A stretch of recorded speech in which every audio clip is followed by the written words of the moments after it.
Um, so maybe kind of as a good segue to the next question, which is uh, you touch on it throughout the book, but maybe you'll have something to add to what you wrote. Practical things that one can do to engender a beauty first ethic, and then relatedly, what would an Orthodox Christian approach to trauma therapy look like in practice? That's definitely a second question, but where therapy is concerned, and especially where lives are at stake, and a person can either feel that their life is totally stuck, or that they want their life to end. Um, I'm a big believer in handsome is as handsome does. Um, I think that there has been an imperiousness at times, even to the point of pushing beyond an imperiousness, pushing beyond the empirical, um, that we shouldn't do. That um, if we're helping someone, it's an art. What was the first part of the question, though? I wanted to hit that first. um, practical things that one can do to engender a beauty first ethic. It's just so countless. Jane Jacobs said at the end of her life, she said, nature is parsimonious with principles, but it's profligate with the applications of those principles. And she was trying to make the point that economic development looks just like development in nature. But she meant that more generally, and I think beauty first is like that. So it's a principle that is just all over the place. There's a book called The Power of Habit, and it's a New York Times bestseller on all the science of individual habits and collective habits. On the basis of brain research and whatever. I think it's a good book, and when they talk about people, the people who have most transformed their lives in the sort of the shortest amount of time in a natural and enduring way, like they always discover a keystone habit.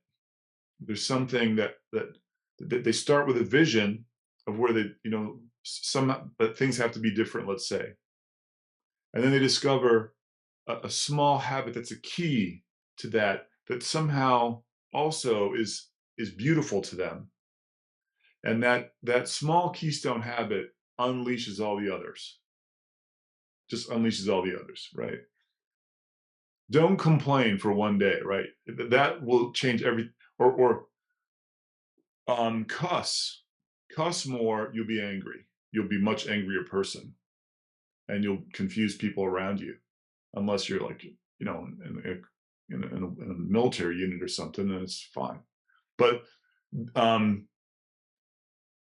but that may not be a beautiful invitation to someone to stop cussing or to stop complaining. You have to find what is for you the keystone habit. It's not just beauty, but it's beauty for us, the thing that sparks your soul into life. So, and you can't talk about your keystone habits, because I know, because I do, and the moment you do, they lose all their power to save you. But they're the crucial thing in your daily life. I suppose, the monastic life, the keystone habit is something like, I mean, it's sort of mandated in many ways by the abbot, just this is what we're doing. So that's one. Then this Soterios, Bishop Soterios in Korea, when I was working there years ago, I asked him for a final word of advice when I left after 6 months, and he said, if you have a good thought, you must do it at once. And that's beauty first, because he said that thought doesn't come from you. It's a gift. It's beautiful for you now. You must act on it. It has a shelf life. It has an expiration date. And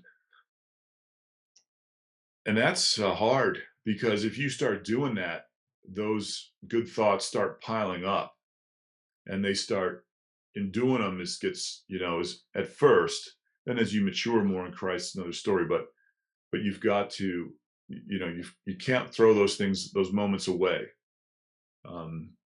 You just know, and it's not just good thoughts too. It's like sometimes you meet a person and you just know this person needs to find someone else to hang out with. I'll just leave it at that. But you don't listen, and you pay the price. Why don't you listen? Because your culture has taught you that unless you have 10,000 analytical reasons for this thought, you shouldn't listen to it. And your culture has rendered you extremely stupid. And it's the job of the church to make you smart again in that way, and help you purify your nous, help you purify your heart, so that those thoughts are not just some childhood trauma speaking or whatever, but they're the real deal, and that you do start to act on them a little more. Yeah. So those are two. Another one I saw in the monastery was just, I don't know if it's beauty first, but I think it is. It's just, you leave a dinner party with your family, just start doing compline in the car. Don't talk about what you just saw and did and said. You'll be so much more peaceful if you don't process it. I don't know why that. Don't process it analytically. Just go to God and go to bed. It was a dinner party. It was a night out. It was what it was. We're moving on. It'll find its place in the firmament of your life, when it's meant to. So I don't know. Those are not great ones, but I think it's just countless. Um, we could even just ask ourselves, like, I've been in settings, in small group settings where you do a timed check-in week after week. Each person gets 3 minutes. There's a timer. They tell you when you got 1 minute left. They tell you when your time's up, and people just say what they want to say, and with their 3 minutes, the extent to which you see the beauty in the human face after several months of that is a profound thing. And all you're really doing is just, I don't know what you're doing, because what can a person say in 3 minutes? But they can say everything. Yeah. Yeah, I don't know what else really. I mean, I certainly here at as the dean of a small liberal arts college, we have fought as a faculty to defend. Schools have gotten rid of the some of them have gotten rid of that mandatory 1 semester like art survey course. In the old days, schools would have a 2-semester art survey. We do 1 semester of art and 1 semester of music. And I think that's important to just train the liberal arts by training people, in the logic behind the aesthetic, are a fantastic preparation for dealing with organically complex systems like families and life. They're not, they train you out of a mechanistic. Look, I love the mechanistic. It's awesome too. I it has its place. I mean, I think that's what the final chapter really is about. But somehow, as a culture, we need more help on the other thing. Yeah. Are there other contemporary thinkers considering the same kinds of issues that you address from a similar or perhaps different perspective? And then, relatedly, are the kinds of topics you discuss addressed elsewhere in academia? And if so, where in, I don't know, the certain departments or certain schools, or So are you? I don't know. I don't know what the afterlife is, let's say, to Achilles in Vietnam. I don't know the extent to which it seems like that had an impact on U.S.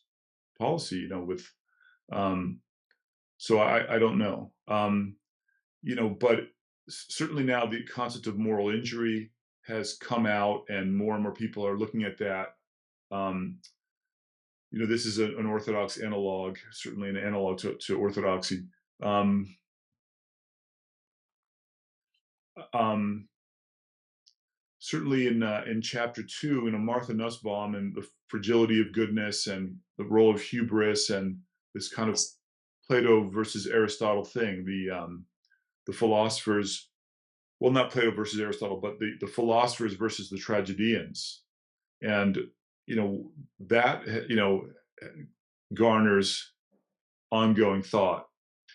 If you look at a book like Zen and the Art of Motorcycle Maintenance, and you get through the beautiful first 50 pages, and then you slog your way through the journey over the mountains, in the end he's trying to say that um, it's an attack on Plato. He's saying that somehow they lost sight of quality in favor of a rationalism that could not consider quality, did not, that was a logic that couldn't consider that, right? So, and there are many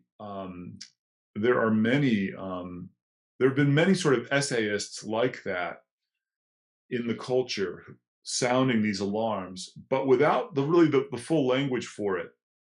I don't really have the full language for it. I do have McGilchrist on my side though now, which is pretty awesome. And I have the advantage that I can just link it into a whole civilization that existed and exists, where this other approach is the way. They just think we're crazy. They don't, why, how can you be so harsh towards yourself to make yourself fit into the machine all the time like that? Just what is going on there? What, did your mother not love you? But as a culture, it's just, we feel like that's what it means to be good, and to be virtuous, and to be Christian is to fit that mechanistic mold. I feel that all the time. It's hard to. We're in the process as a college of trying to put in policies and procedures that we lacked in the past. And I'm pretty comfortable with the process because I understand the cost and the trade-offs, but I can see that there are risks to this kind of thing. Mhm. A seminary could just forego accreditation and just co-locate with a monastery and just live its freaking life.